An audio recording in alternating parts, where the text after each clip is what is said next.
အလုံးတိပြီးကြပြီလို့တော့ထင်တယ်နော်ဒီထိုင်းနိုင်ငံကတောင်ဘဲချမ်းနော်နာရာခီဝါမှာသူတို့များလေးပြောတာတော့ဒီအဲ့ဒီဘဲချမ်းကနော်လူဆိုးလူမိုက်တွေပေါ်တယ်တဲ့အဲ့ဒီဘဲချမ်းမှာနော်ဓမြပါအရောက်10ရောက်ကျော်ဒီကုံတိုင်းတစ်ခုရဲ့ရွှေဆိုင်မှာဓမြဝင်တိုက်တာနော်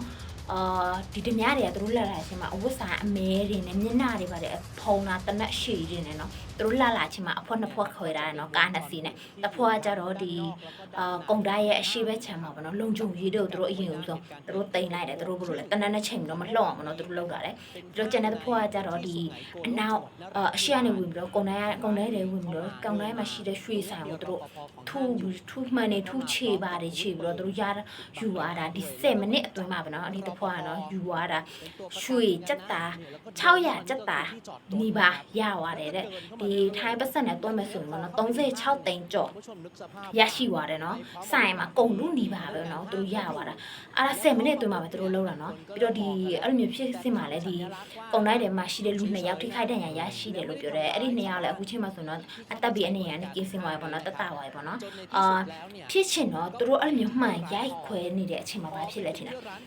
မှန်ရိုက်ခွဲနေတဲ့အချိန်မှာနော်သူတို့ရဲ့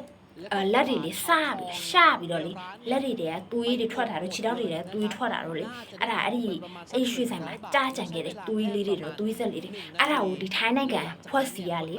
သူတို့သွေးစစ်တယ်နော် DNA သူတို့စစ်တာဘဒူဘယ်ဝါလဲဆိုတာ3ယောက်ကိုသူတို့တိကျသိရှိသွားရင်နော်ဒီပြီးတော့သူတို့ထွက်ပြေးတဲ့အချိန်အားလေထွက်ပြေးတဲ့ကားနှစ်စီးနဲ့ထွက်ပြေးကြရနော်ထွက်ပြေးပြီးတော့ဒီသူတို့သွားတဲ့တောက်ရှောင်းနော်လမ်းတောက်ရှောင်းမှာသူတို့တန်နေတယ်လေသူတို့ဖြဲကြပါတယ်သူတို့အနောက်ကိုပြန်လိုက်လို့မရအောင်လိုက်ရင်လည်းကားပင်ပေါက်တော့သူတို့ဖြဲချပါတယ်ဖြဲချပြီးတော့ဒီတော်မှာသူတို့ကားနှစ်စီးလုံးတရက်ပြီးတော့အခုချိန်မှာသူတို့မလေးရှားနိုင်ငံကိုထွက်ပြေးသွားပြီလို့တော့ဒီထိုင်းနိုင်ငံအစိုးရကနေထွက်ဆိုထားတာပေါ့နော်ဒါမီးမမိတော့မဘဲကနေပြီးတော့အကြောင်းပြန်မယ်ဘယ်သူဘယ်ဝါပါလဲဆိုတာကိုပြန်ပြီးတော့တင်ပေးမယ်ကျေးဇူးတင်ပါတယ်